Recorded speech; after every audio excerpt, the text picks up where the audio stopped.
బలం లేని చోట బరిగీసి కొట్లాడి ప్రత్యర్థిపై విజయం సాధిస్తే పొలిటికల్ గా అప్పుడు వచ్చే కిక్కే వేరే లెవెల్లో ఉంటుంది. అయితే బలం ఉండి కూడా ఓడిపోయినప్పుడు ఎదురయ్యే ఫీలింగ్ కూడా అదే రేంజ్ లో హట్ చేస్తోంది. ఇప్పుడు అక్కడ బీజేపీ అలాంటి సిచ్యువేషన్ ని ఎదుర్కొంటోందట. గతంలో మిస్ అయిన అవకాశాన్ని ఈసారి ఎట్టి పరిస్థితుల్లోనూ ఒడిసి పట్టాలని కంకణం కట్టుకుంటుందట. ఇంతకీ కాషాయ సేన పెట్టుకున్న ఆ బలమైన టార్గెట్ ఏంటి? ఇందూరులో ఈసారి తేల్చుకోవాల్సిందే. నిజామాబాద్ మేయర్ పీఠంపై కమలం కన్ను. అప్పుడు త్రుటిలో చేజారిన సీటు ఇప్పుడు తగ్గేదేలే అంటున్న క్యాడరు. ఉత్తర తెలంగాణలో కీలకమైన నిజామాబాద్ కార్పొరేషన్ మేయర్ పీఠంపై బీజేపీ ఫోకస్ పెంచింది. గత ఎన్నికల సమయంలో త్రుటిలో తప్పిన విజయాన్ని ఈసారి ఎలాగైనా సొంతం చేసుకుని కార్పొరేషన్పై కాషాయ జెండా ఎగరేసేందుకు ప్రణాళికలు రచిస్తోంది. సర్వేలు కూడా ఆ పార్టీకి అనుకూలంగా రావడం మరింత జోష్నిస్తోందట. అసలే బీజేపీ ఫైర్ బ్రాండ్గా పేరున్న ధర్మపురి అరవింద్ ప్రాతినిధ్యం వహిస్తున్న జిల్లా కావడంతో సర్వత్రా ఆసక్తి నెలకొంది. గత ఎన్నికల టైంలోనే దూకుడుగా వ్యవహరించి దాదాపుగా విజయానికి చేరువైన పార్టీ ఈసారి ఇంకెంత జోష్తో ఉంటుందో అర్థం చేసుకోవచ్చు. అయితే అధికార కాంగ్రెస్కు చెందిన కీలక నేతలు కూడా ఇక్కడి వారే కావడంతో రాబోయే ఎన్నికలు మరింత రసవత్తరంగా మారుతున్నట్లు తెలుస్తోంది. ప్రధాన పార్టీలు ఈ తీవ్ర స్థాయిలో పోటీ పడుతున్నందునే నిజామాబాద్ నగరపాలక సంస్థ మేయర్ పీఠం ఇప్పుడు రాజకీయంగా హాట్ సీట్గా మారిపోయింది. కీలకమైన ఈ కార్పొరేషన్పై జెండా ఎగురవేసేందుకు అన్ని ప్రధాన పార్టీలు ఆసక్తి చూపుతున్నప్పటికీ బీజేపీ దూకుడు ఎక్కువగా కనిపిస్తోంది. గెలుపుపై పూర్తి ధీమాతో ఉన్న ఆ పార్టీ ఈసారి ఎట్టి పరిస్థితుల్లోనూ ఛాన్స్ మిస్ చేసుకోవద్దన్న కసితో ఉంది. ఇక్కడ పొలిటికల్ ట్రాక్ రికార్డ్ చూస్తే నిజామాబాద్ మున్సిపాలిటీ 2005లో 60 డివిజన్లతో కార్పొరేషన్గా రూపాంతరం చెందగా తొలి మేయర్గా కాంగ్రెస్ పార్టీ నుంచి ధర్మపురి సంజయ్ అవకాశం దక్కించుకున్నారు. ఆ తర్వాత రాష్ట్రం విడిపోవడం, బీఆర్ఎస్ అధికారంలోకి రావడం ఇక్కడ పొలిటికల్ సిచ్యువేషన్ మొత్తం మారిపోయేలా చేసింది. వరుసగా 2 సార్లు కార్పొరేషన్పై గులాబీ జెండా ఎగిరింది. అయితే గత ఎన్నికల్లో బీజేపీ గులాబీ దళానికి గట్టి పోటీ ఇచ్చింది.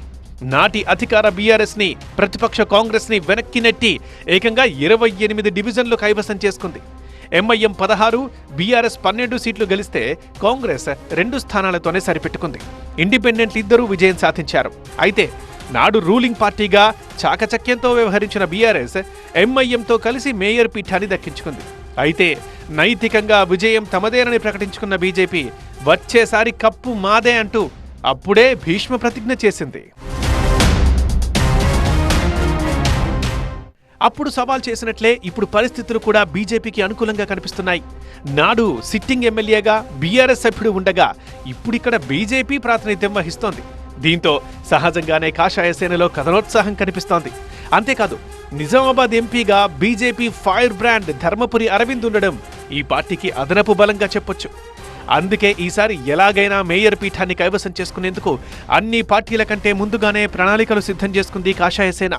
గెలుపు బాధ్యతల్ని భుజాన వేసుకున్న ఎంపీ అరవింద్ ఇప్పటికే నగరంలో సర్వేలు నిర్వహించారు. ఆ రిపోర్ట్ల ప్రకారం గెలుపు గుర్రాలకే కార్పొరేటర్ టికెట్లు ఇవ్వనున్నట్లు స్పష్టం చేశారు. అయితే అన్ని సర్వేల ప్రకారం కార్పొరేషన్లో బీజేపీకే ఎక్కువ విజయ అవకాశాలున్నాయట. ఈ ముచ్చట పార్టీ వర్గాల్లో మరింత ఉత్సాహాన్ని నింపుతోంది. పంచాయతీ ఎన్నికల్లో పెద్దగా ప్రభావం చూపలేకపోయినా బల్దియాల్లో మాత్రం సత్తా చాటుతామని ధీమా వ్యక్తం చేస్తోంది బీజేపీ. ఇక అధికార కాంగ్రెస్ పార్టీకి చెందిన కీలకమైన నేతలు ఇక్కడి వారే కావడం రాజకీయంగా ఆసక్తికర పోరు ఖాయమనే సంకేతాల్ని పంపిస్తోంది. టీపీసీసీ చీఫ్ మహేష్ కుమార్ గౌడ్, ప్రభుత్వ సలహాదారులు సుదర్శన్ రెడ్డి, షబీర్ అలీలు నిజామాబాద్ కార్పొరేషన్ ఎన్నికల్ని ప్రతిష్టాత్మకంగా భావిస్తున్నారట. ఈ ఎన్నికల్ని ఇజ్జత్కి సవాల్గా తీసుకుని తమ పట్టేంటో చూపించాలనుకుంటున్నారట. అయితే ఇది ఇప్పుడు మాటలకే పరిమితమా, లేక గెలుపు కోసం సమిష్టి కృషి ఉంటుందా? ఇప్పుడు ఇదే హస్తం వర్గాల్లో చర్చనీయాంశంగా మారింది. బీజేపీ ఇప్పటికే ఒక బలమైన వ్యూహంతో ముందుకు వెళ్తోంది. ఆ పార్టీలో టికెట్ల కేటాయింపు కేవలం అరవింద్ నిర్ణయం ప్రకారమే జరగనుందట. ఈ విషయంలో ఆయన ముక్కుసూటిగా వ్యవహరిస్తూ పని చేసేవారికే ఛాన్స్ అంటూ ఆశావహులకు కరాఖండిగా చెప్పేస్తున్నారట. కానీ కాంగ్రెస్ పార్టీలో ఈ అవకాశం ఉండకపోవచ్చు అన్న టాక్ వస్తోంది. ఎవరికి వారే అన్నట్లుగా ప్రతి ఒక్కరూ ఆశావహుల జాబితాలో కనిపిస్తున్నారు. టికెట్ల కోసం నువ్వా నేనా అన్నట్లుగా పోటీ పడుతున్నారు. అవకాశం దక్కని వారు అభ్యర్థులకు సహకరిస్తారనే గ్యారంటీ కూడా కష్టమే అన్న అభిప్రాయం హస్తం శ్రేణుల్లో వినిపిస్తోంది. అధికార పార్టీ కాబట్టి ఇప్పటికే ఎంతో మంది ద్వితీయ శ్రేణి నాయకులు కాంగ్రెస్ సీటు కోసం ఆశగా ఎదురుచూస్తున్నారు. ఇది సహజమే. దీంతో నిజామాబాద్ కార్పొరేషన్లో ఫైట్ ఎలా ఉండబోతుందన్నది ఇప్పుడు ఆసక్తి రేపుతోంది.